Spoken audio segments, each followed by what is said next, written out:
Let's continue. So yesterday we discussed internal home, global internal home, but somewhat briefly. And today I will continue discussing the internal home and also inverse limits and their case theory. So yesterday I formulated some statements about internal home. Let me formulate them slightly differently. Let's see the rigid wave category. So we'll consider categories over C, and let A and B dualizable categories over C, such that A is proper and omega-1 compact in the category of dualizable categories over C. We have this explanation as properness. Also, Thomas mentioned today. So properness means that evaluation is strongly continuous, and under this assumption, omega-1 compactness meant that coevaluation of the identity of the unit is omega-1 compact. Let me formulate it slightly differently. So let A be a dualizable category over C as a property, then dualizable internal home over C from A to something, to a short exact sequence is again a short exact sequence. So we have this internal projectivity. So A is internally projected.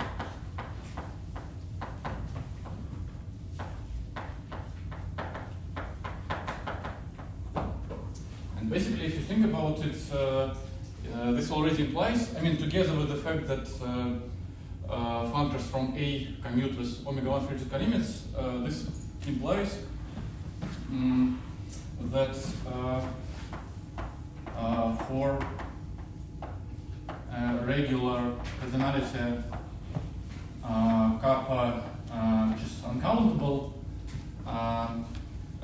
so if you take internal home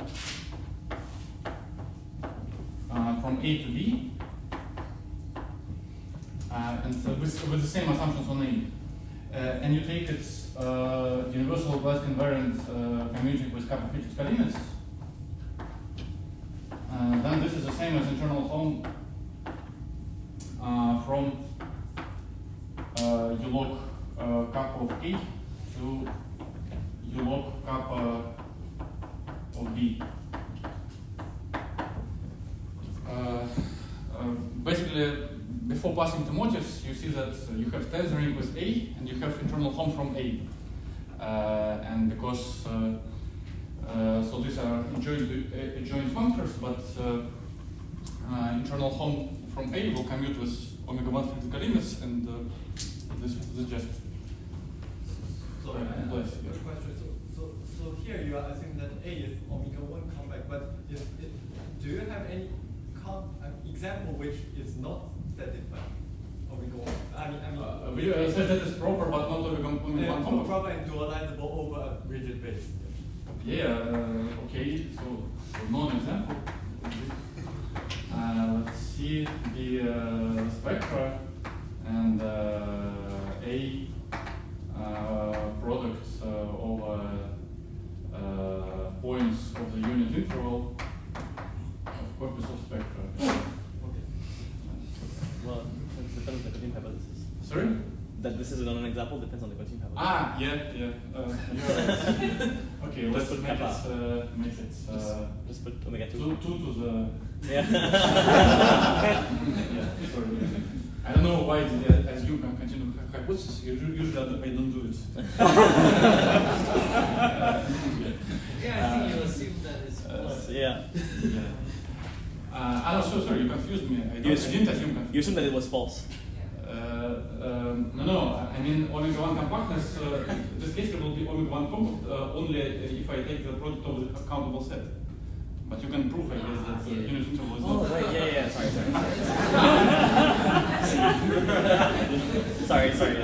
Yeah. Okay.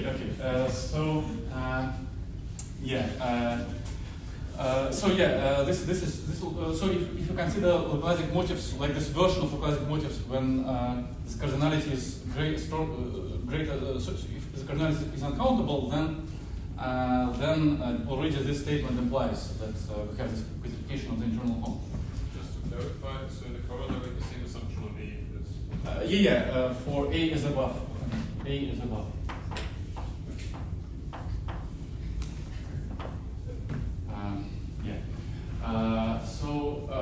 Now I want to explain a little more about how do you prove this kind of. So this is a very strong statement about this algebra of the logical categories. So that this kind of categories are internally projective. Again, return to these examples which we had yesterday when everything is completely generated. So C is modulus over something, and we considered A to be not only completely generated but also module over some even algebra where R is just perfect as a key module. And we also wanted the target to be modulus over something, modulus over some S, without any assumptions on S, just some even algebra. And then, so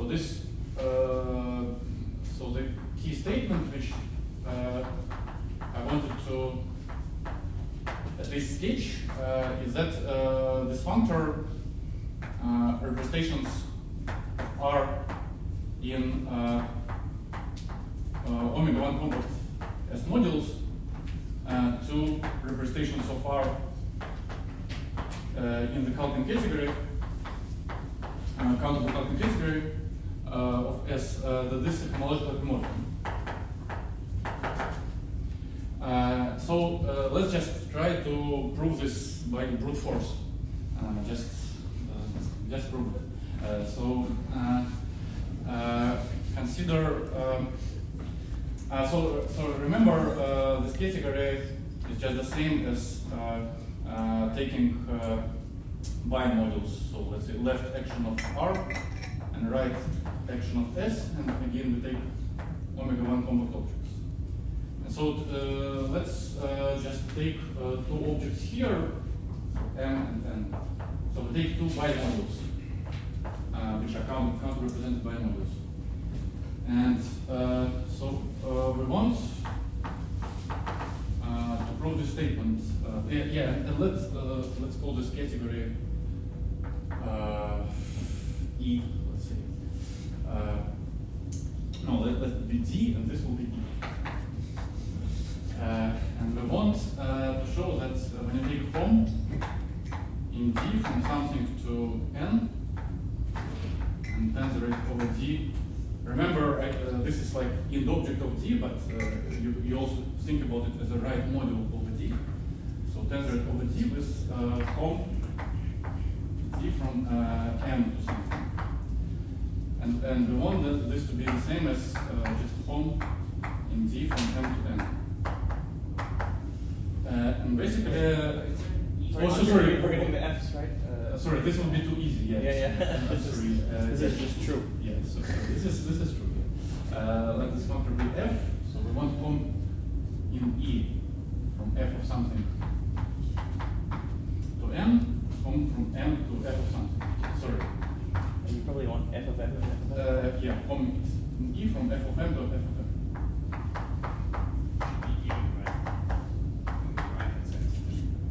Sorry? Should be E on the right hand side of the tensor.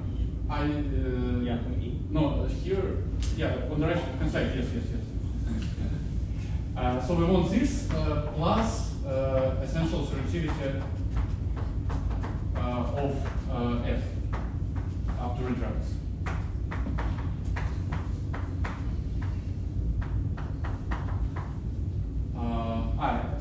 Sorry, I need one more correction. here it's f of s.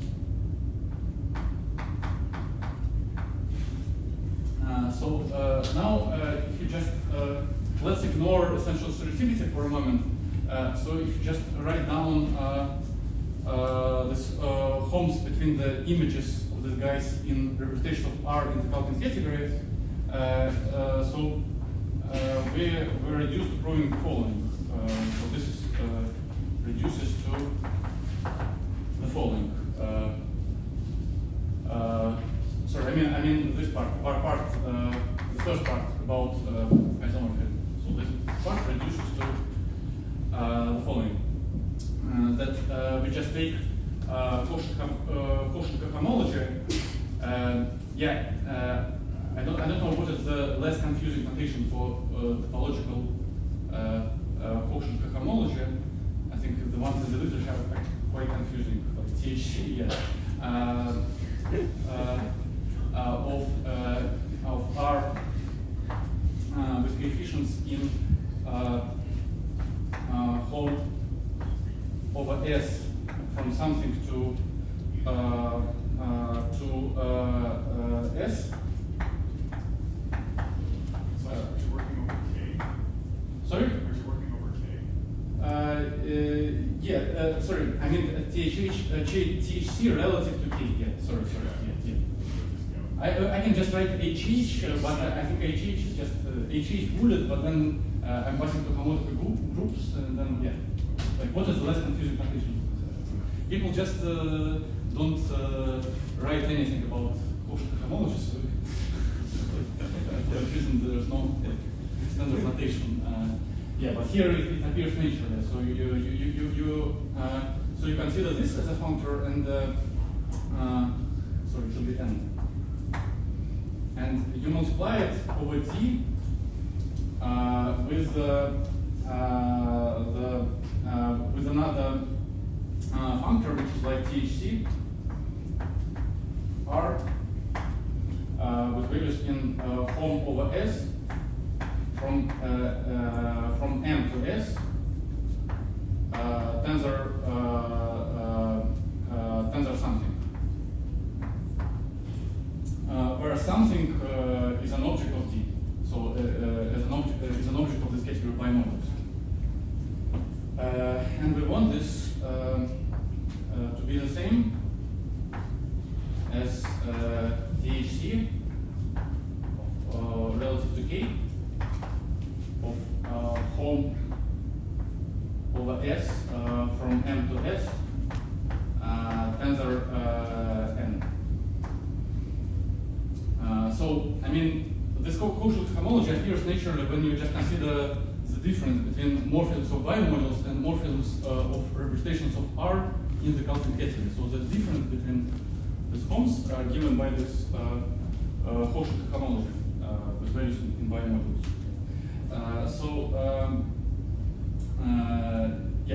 Quotient homology, I mean, of R with values in bimodules over R. Sorry, Sasha, but the type of the objects here. I'm taking again a right module over D and the left module over D, which is in the object of D and in the object of D over D. Isn't THC, don't you need to plug in a bimodule already?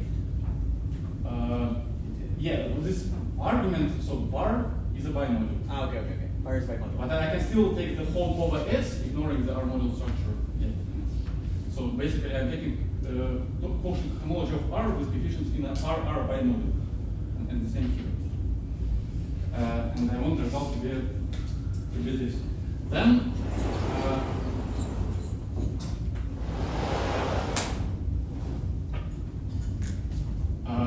we observe that we have this home from M over S, and we can replace it by an abstract bimodule. So replace home from M over to S by abstract,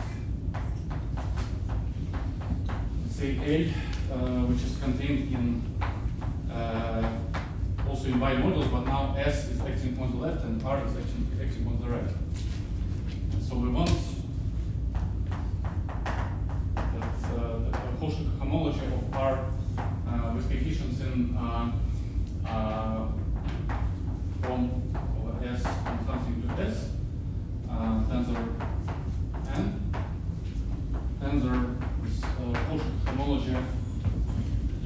everywhere Cauchy homology is relative to T. With A tensor something. So we want this to be the same as Cauchy homology of R with coefficients in A tensor N. And then basically,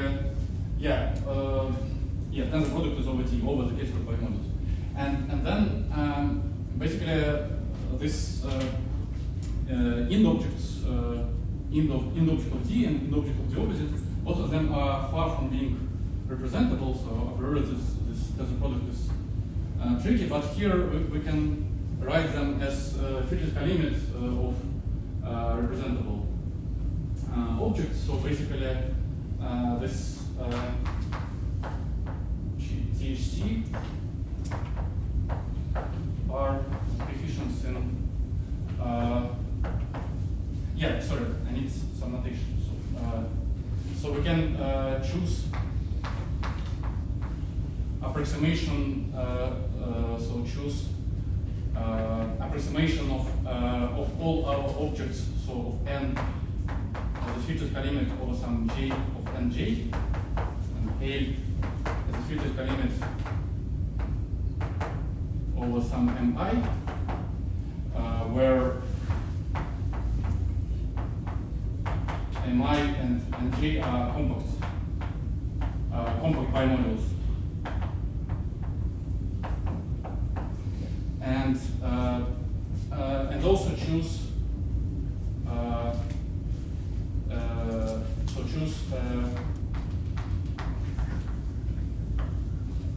an approximation of R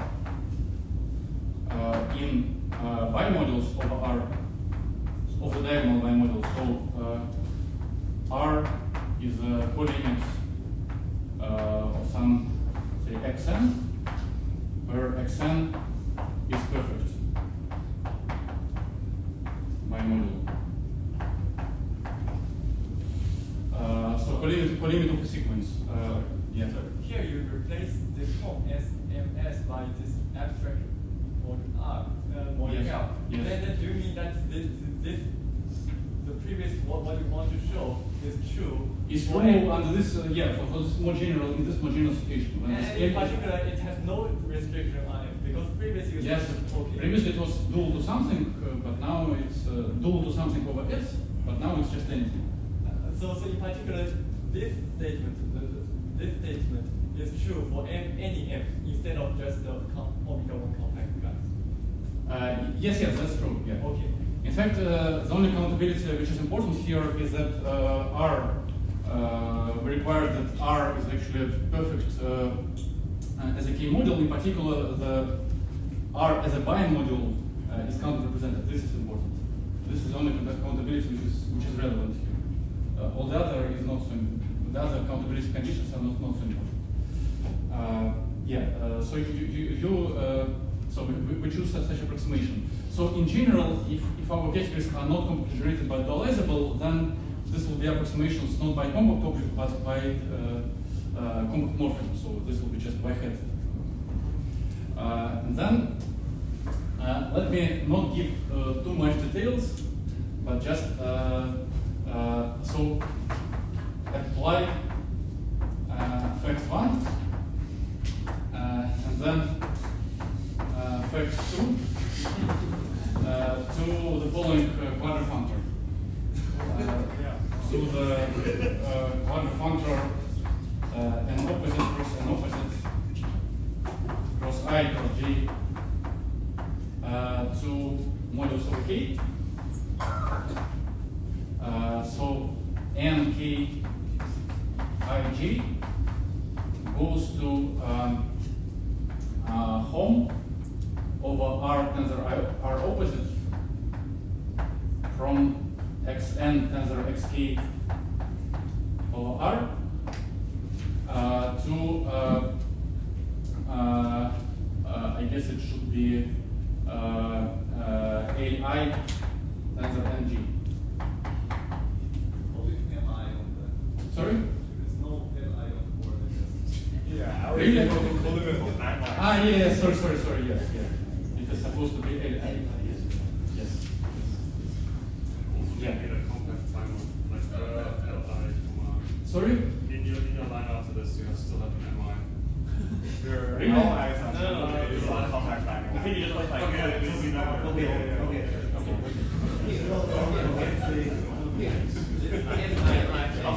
Yeah.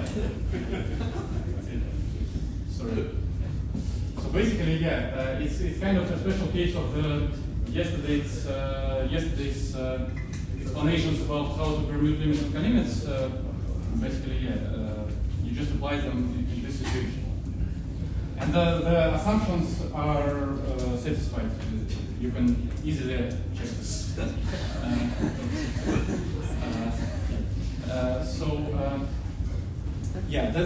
kind of that's how you prove this part about homological epimorphism onto the image. But now we have actually something more.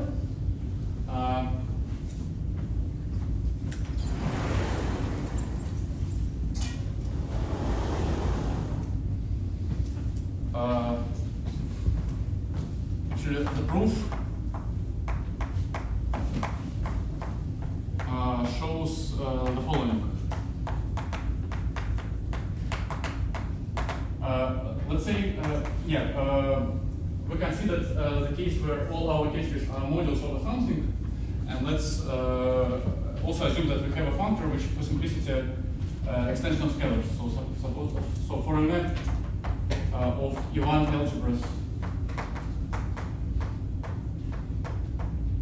S to S prime, we have community squared.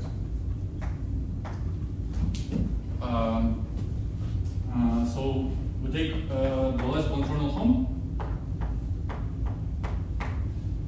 from R modules to S prime modules. And now we take this funny thing, which we take the dual of this category. So this maps naturally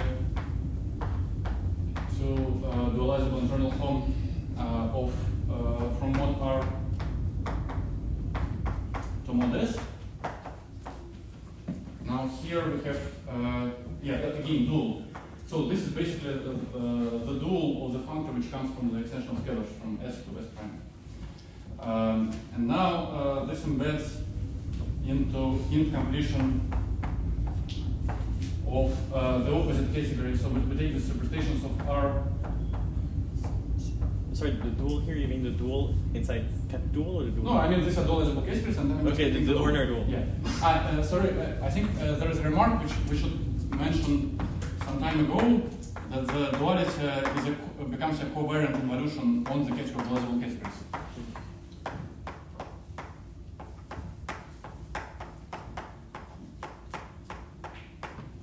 Because basically if you have F from C to D, then it goes to the left adjoint of the dual functor from C2 to D2.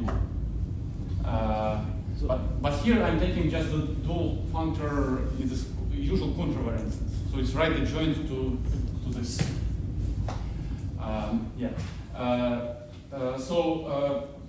We go to incompletion of representations of R in countable S prime modules, but now we take opposite case here because here we take the dual. And here we go to incompletion of representations of R in countable S modules. And again, incompletion of the opposite case here. And the proof actually shows that the square commutes. So this is commutative square.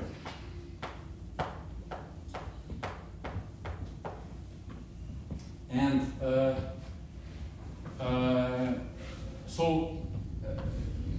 this is basically because we know because I had this because I was able to replace home from M to S with an abstract by module. If you just think about it carefully, it shows that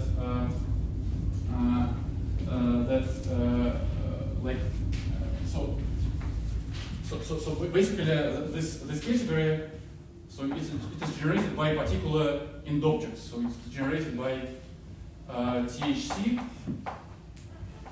of R with values with coefficients in this A tensor something. Yes. It's generated by these guys, and similarly here.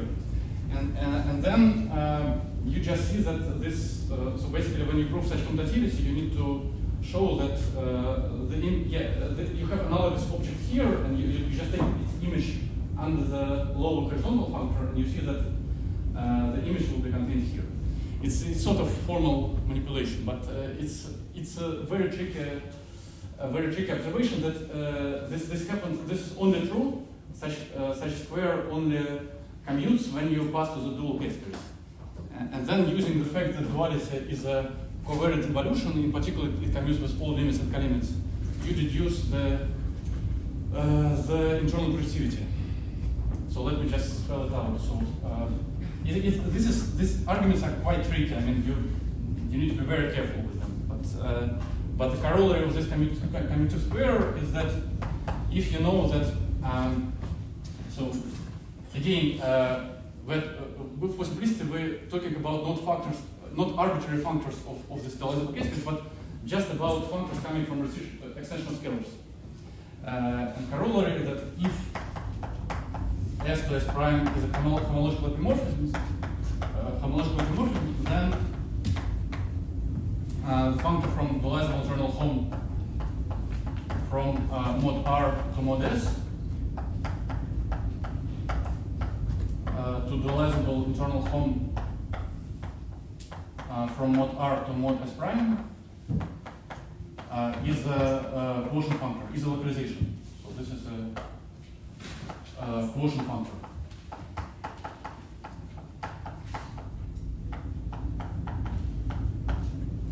And then if you if you figure out the analogous results without any conditions on that the categories are generated by one object, without any conditions on the base, just in this abstract situation, you figure out that you get this internal projectivity. So that's roughly the sketch. I mean, it's really tricky to spell it out in details, but I tried to give some details.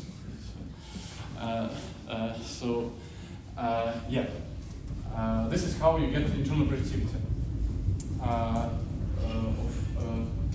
proper omega-1 compact categories. Okay, so now I want to consider some examples. So Thomas already considered an example of the category closest head, but I want to consider the example of just the case of nuclear models.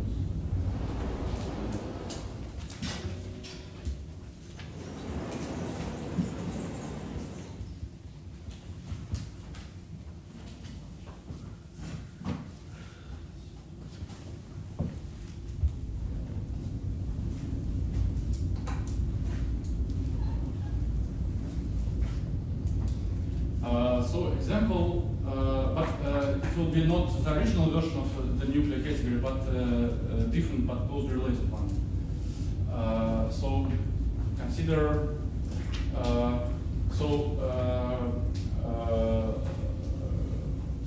consider a Nasserian commutative ring with an ideal I. Ring R with an ideal I, and let's work over R, so we consider R linear categories. Then let's just define, define this nuclear tilde of the for this formal scheme, completion of R, the ideal I, to be the internal home, dualizable internal home over R from the usual derived category of I-complete modules, well, it's more convenient to consider I-torsion modules just to the derived category of our modules. So the source is indeed proper over R. So basically, this category like so if I is generated by elements F1, etc. N, then this I-torsion derived category is just modules. So this is the same as modules over a proper even algebra A, which is where A is the endomorphism of the Kashuk complex.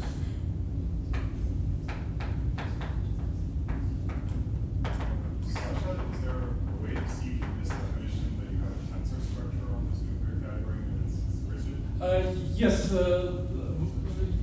there is. I mean, it's not so clear from the internal home description, but let me make a remark that.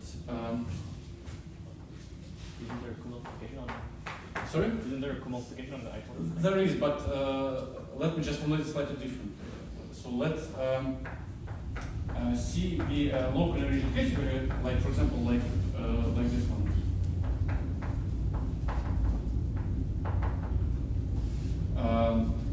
And consider its what I call one-point rigidification.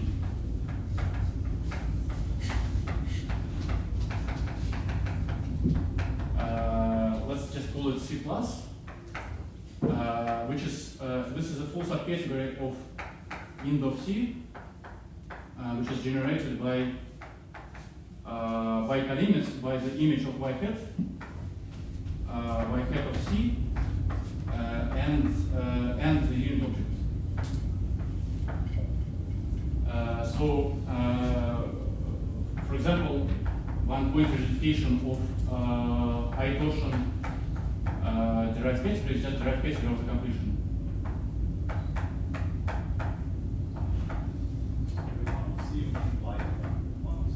Sorry? One of C means y not half of one of C. Yes. Y is y hat. No, but Yeah. Sorry. Yes. I mean y of the unit. Yes, exactly. So for I-torsion derived category, we just get the derived category of the completion. Then Here is a discrete ring, just usual algebra. yes, just the usual derived category of modules. Yeah. Then Sasha, can you do the four part of it? sorry. It's the four part. Yeah. Then the rigidification, which I think Dustin will discuss at some point. You will discuss rigidification, the general one. I mean, I might just do nuke, because it's all I need. Okay. But there is an abstract, like write a joint counter to the inclusion of rigid categories into all symmetric presentable categories, and if you apply it here, this is the same as internal home over C+. From C to C+. Realizable. So that's kind of the way to. Okay, so yeah. So in particular, this will be the same as taking usual derived category I-torsion or I-complete and taking its rigidification. So you want to visualize it over. Here it's over C++, and there it's over R. It's the same as over completion, doesn't matter. I mean, if I take it over the completion, then it will be to derived category of the completion. Okay, so this is the example of this general abstract construction, and now I want to actually. So far we discuss this corollary that we know somehow this internal home of the basic motifs when the cardinality is greater than omega. But if we want the universal find real class invariant, we need to know something extra, some extra information to deduce such a statement. And this is basically the information about case theory of inverse limits. And so. Did you assume here R icon? Sorry? For this, to express this as unification, Yeah. do you need to assume that R is icon? No, I don't. If I just define it like this, this is correct. But the result will be the same if I replace R with this completion. Yeah, the case will be just the same. Yeah. So.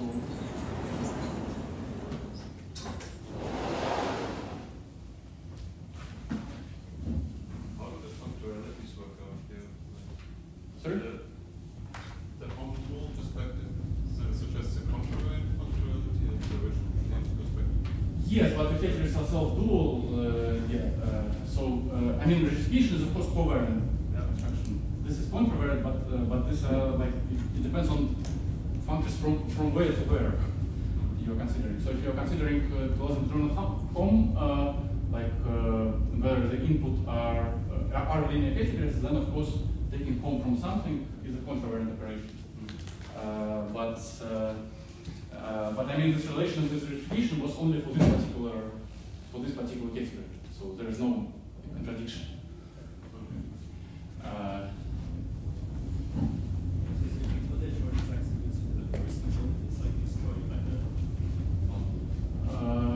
The short sequence as a first component, you mean not the target but the source? Yeah. If all these guys are proper and omega 1 compact, then you will in fact also get a short sequence, but that's a different statement. But in here, in this situation, you don't have this. Yeah, just like there's a short set by portion R Sorry. like D I portion R, D R, and like D like stack R without I. Yes. This thing is like not like going to go to a short set. It's happening. No, I mean it's of course a short sequence, but it's not a short sequence of proper categories, right? Over R, because when you remove, it's not a proper. Okay. No, I mean this. There's this nice descent properties of these nuclear categories, and this in general productivity it actually covers at least the risk descent for this version of nuclear. So if you consider if you want to prove the risk descent for nuclear categories, when you just consider the risk open subsets of this formal scheme, then this internal productivity already implies that this nuclear categories they have actually more descent properties like for ADIC in terms of the ADIC space, but at least if you just consider the risky subset of the formal scheme, then it's already covered by this internal productivity statement.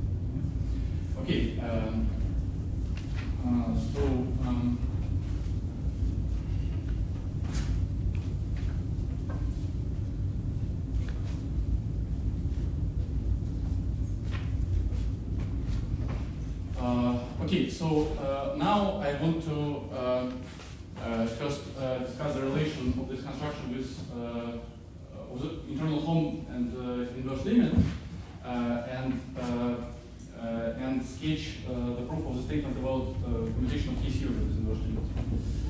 This is quite ambitious task because I have only 20 minutes. But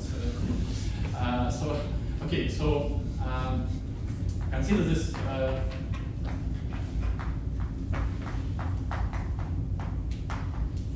Internal home, let's say over some space range.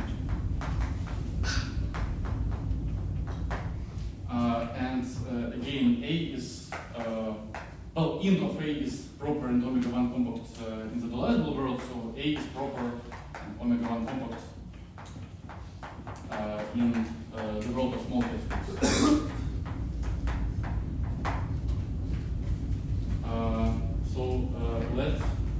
We can write A as a colimit of the sequence of some, say, Bn, where Bn is finally represented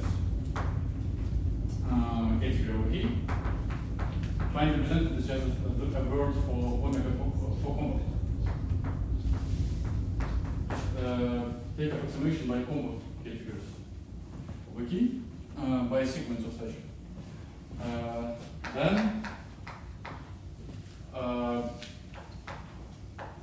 it can be shown. So proposition is not automatic. This dealizable internal home from end of A to end of B. I'm sorry, let it be C just to avoid confusion. To end of C. This is actually the dualizable inverse limit of incompletions of categories of functors from Bn to C. And I didn't discuss much dualizable inverse limit, but so general effect. Again, for example, it's their existence, you can prove it without using predictability, or you can deduce it from predictability. And basically, a general fact that if you want to compute inverse limit of some diagram of dualizable categories, di, this is the same as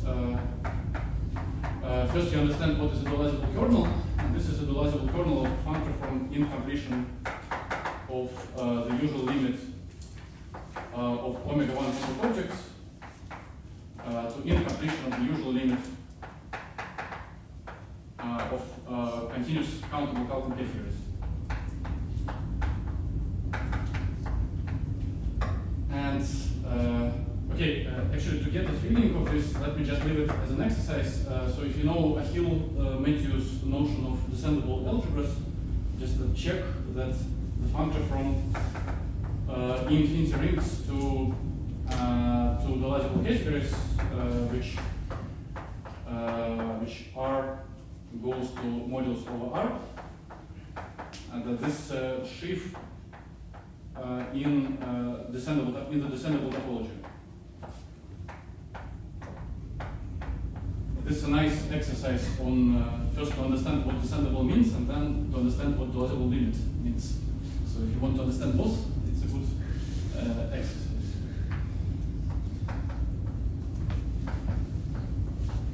This you can really prove without this. Sorry? This you can really prove without this. Yeah, but no, I think you need some description.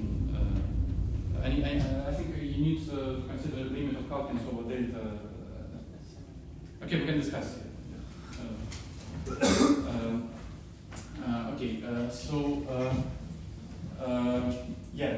So here we have this dualizable inverse limit of these categories, and now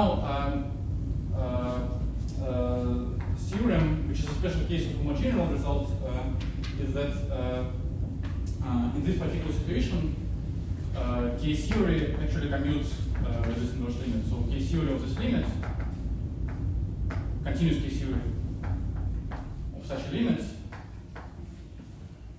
functors,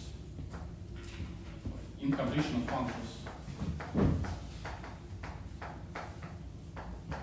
Bn to C, is the same as inverse limit of case theory of categories of functors. I will later comment on how to prove this, but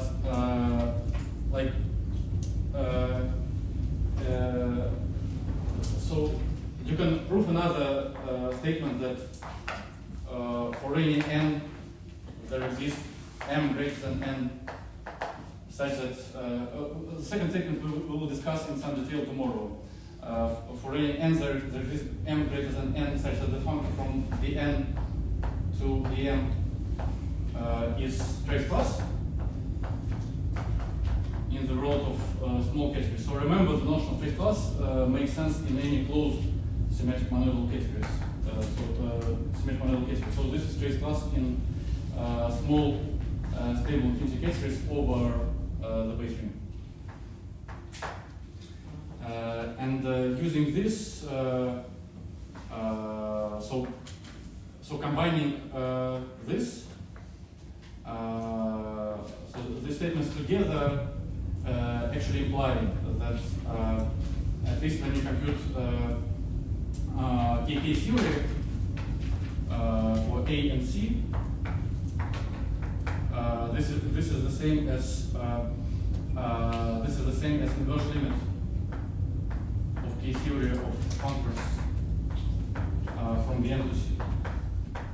Here, by KK, I mean maps between localized motifs.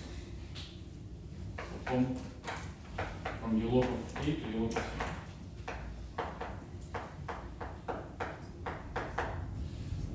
So that's roughly the idea about why this internal home categorifies the internal home in localized motifs. I mean, here we only considered like maps from the unit object to this internal home, so we consider just maps between these localized motifs. But the same argument actually implies the statement about internal home motifs. And to explain the relation between this and the usual continuous K theory of a formal scheme, let me just explain what kind of in-system I'm considering in the geometric situation. Sasha? Yes? This En is finitely present, meaning it as a E1 algebra, you mean like there's finite cell structures? I mean, they're equivalent to perfect modulus over an E1 algebra, over finite present one algebra. And you can consider retracts of this, not necessarily finite many cells, but retracts of this.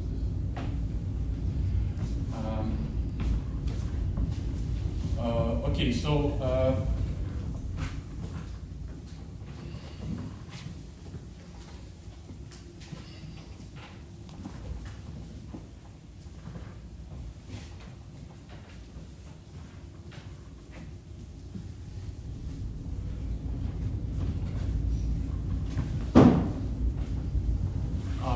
consider, as an example, consider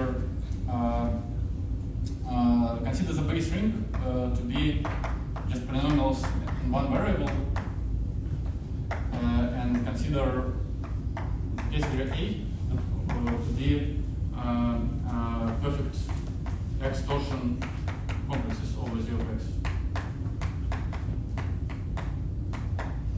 Then you can, so this is a proper category, so proper over Z of X.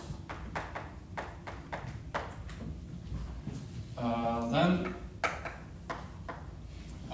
it's not so easy to write down approximation of this category by finely represented categories, but first you observe that, of course, A is the colimit of, like, let's call it dB Koch of Z of X mod X to the N. And then you can observe, let me formulate it as an exercise, that the function from dB Koch of Z of X mod X to the N to dB Koch of Z of X mod X to the 2N is trace class.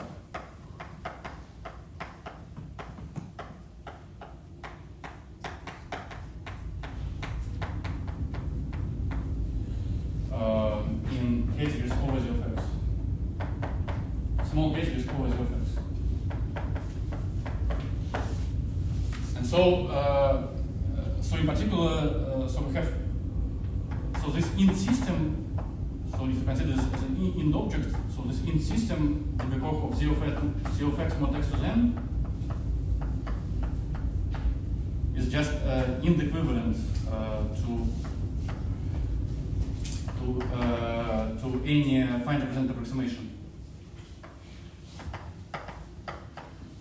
Bn, where Bn is finely represented. So if you choose any approximation by finely represented categories, then the sequences are inequivalent. And then basically, so assuming for simplicity that the ideal I is generated by some element f in R, we obtain that, so we get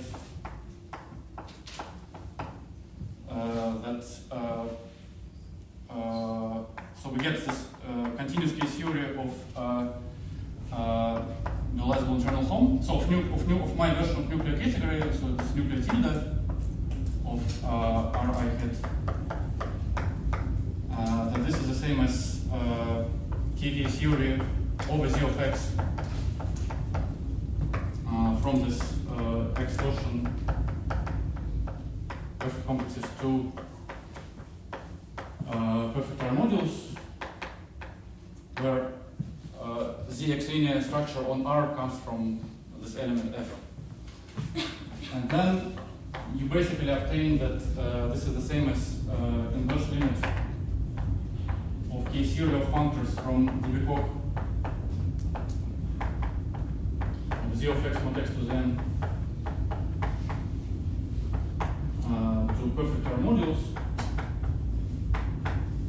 And this is the same as, again, there's kind of Cauchy duality which works when you consider the pro sequence, the pro object. So this is the same as inverse limit of K theory of R mod F to the N, just as we wanted. And the same when the ideal is generated not by a single element, but by a finite collection of elements. You just take the tensor product. So that's roughly the relation between this abstract story about the logical internal home and the particular statement about nuclear modules on formal schemes. And now let me sketch briefly the statement about commutation of K theory with nice inverse limits. Sasha, before moving on, it's probably nice to note that there's an a priori comparison map between the left-hand side and the right-hand side. I mean, we define it. That's right. I mean, you can also observe that this nuclear category is the same as inverse limit, plausible inverse limit. Right, or from the rectification perspective. Yes. Yes. Working modules over R line I to the end is already. Yeah, already rigid. Yes. That's another way. Yeah. And that way you can see this is a multiplicative. Yeah, that's why you see that you have a map, and then you need to prove that it's equivalence. Yeah. But K theory perspective, I guess, also gives you a map. I assume they're the same. Yes. Well, which is quite straightforward. Yes. This is what happens in the particular situation of a formal scheme. And now let me just explain the argument why K theory commutes with nice limits.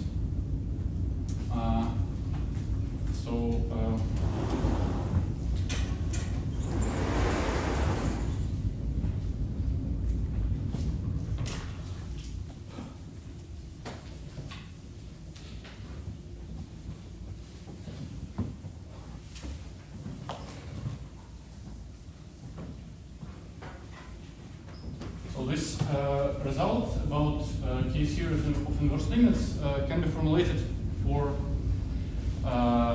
like the general way to formulate it is using some tricky assumption which is satisfied in particular situations. So the assumption is following. So let D1, D2, and so on be inverse sequence for simplicity of small categories.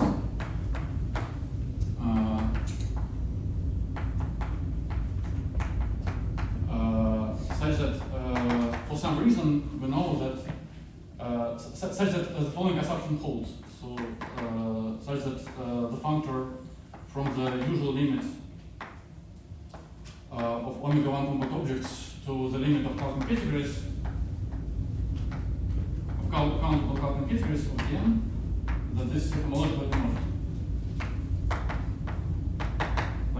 From the statements which I explained, it follows that this is satisfied in these situations where we consider functors from finite blend approximations, or when we consider infinitesimal neighborhoods of in a formal scheme. So suppose that for some reason we know that this is homologically morphic. This is a very strong condition, of course. It's a very strong assumption. Then the statement is that continuous K theory of the logical inverse limit of incompletions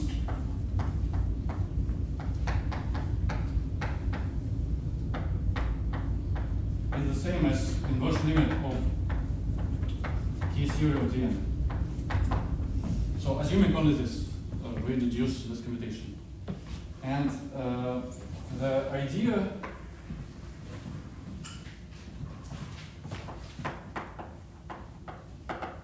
is to categorize the fiber sequence limit of K0 of Dn goes to the product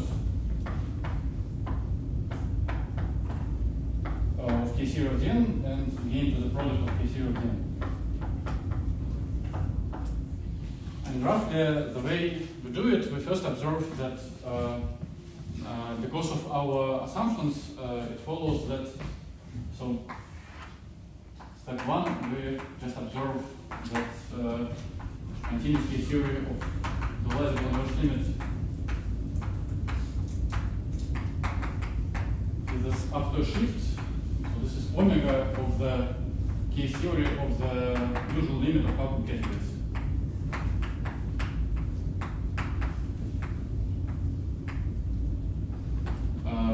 So step two,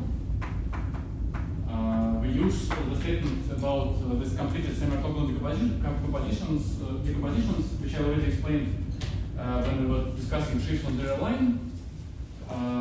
So we use the following fact that K theory of the Oplats limit of Halkin categories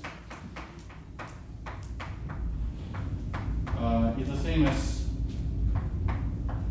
so not only for K theory but for any class invariant, but we know that this is the same as this invariant computed on the product of these Halkin categories. But in this particular situation, we know that this is the same as, when we apply it to K theory, we know that this is the same as product of K theory of Halkin categories, which is of course after a shift the same as the product of K theory of Dn. And step three, we prove that the functor from, if we take Oplats limit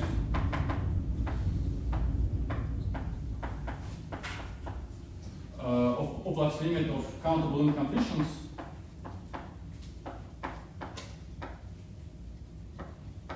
and mod out by Oplats limit of compact objects of Dn,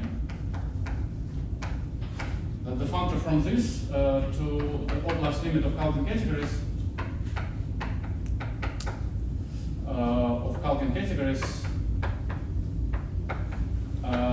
is fully faithful.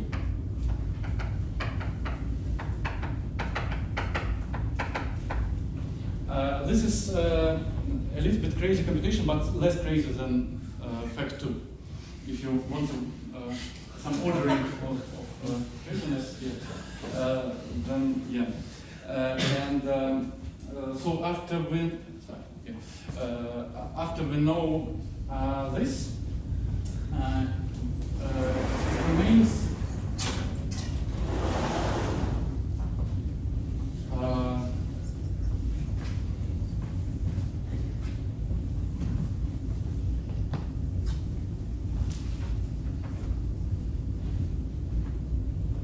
after we know this, it actually remains to show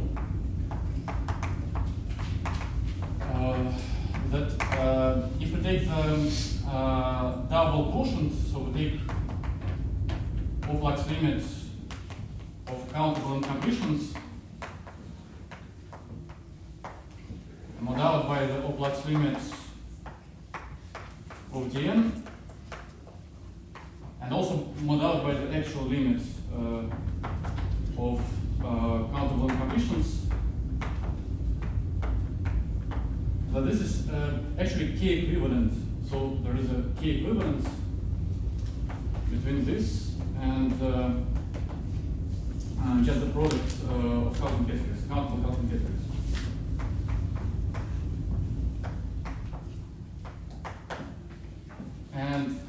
And to prove this, we need to use our very strong condition on our sequence that this functor is homological homomorphism.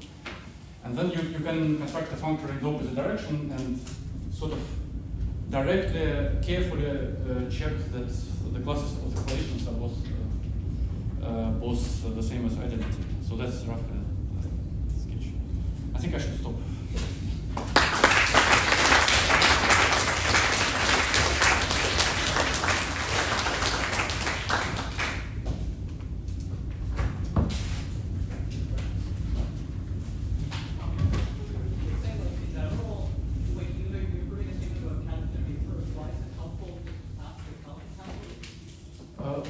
Why is it a helpful technique to ask the counting categories when you're talking about additivity curve? Sorry, I just didn't.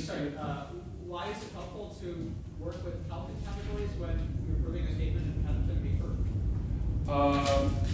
No, but I need counting categories because well, I mean the way I interpret the continuous case theory of the limit is I reduce it to usual case theory of the limit of counting categories. I cannot do it without passing to them, right? Right. Because the naive limit is wrong, basically.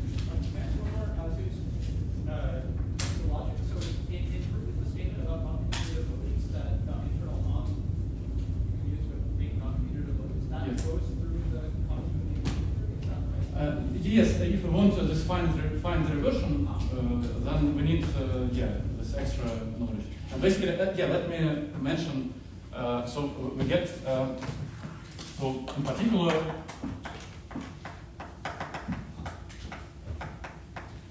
We get so if A and B are small categories of K, and A is proper and omega 1 compact, we get this funny statement that morphisms, let's say just map between U log of A and U log of B is the same as similar mapping spectrum or mapping space for omega 1 version. That's in particular the corollary of what we explained. And then, so this from this we can deduce that the same holds for any A and D. Just because it's sufficient to do it for omega 1 compact categories, and for them I know how to resolve them by proper categories. Like there is sort of compactification. So we know this for all pairs of small categories, and actually using extra work,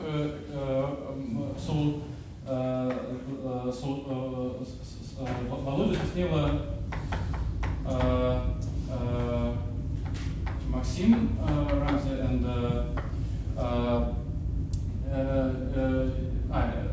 I'm ignoring the alphabet, sorry. And Christoph Minges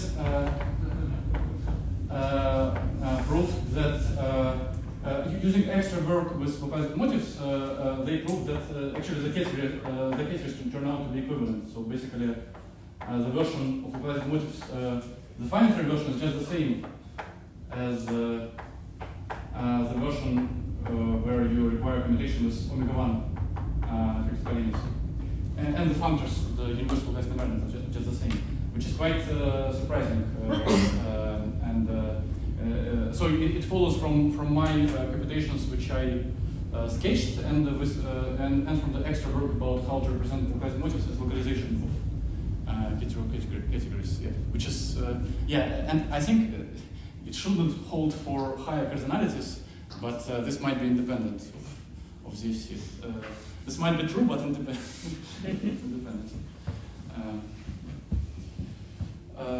Okay. Your condition star, it looks a bit to me like lim one vanishing condition.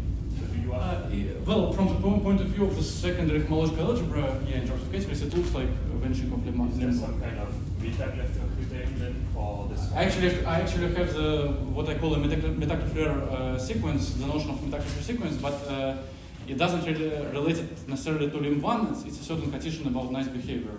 It's sufficient condition, general sufficient condition for this condition to hold. Yeah. Since you mentioned secondary homological algebra, let me just mention another application. So using the above results, above I mean all of this. We can check that we can show that. So we can show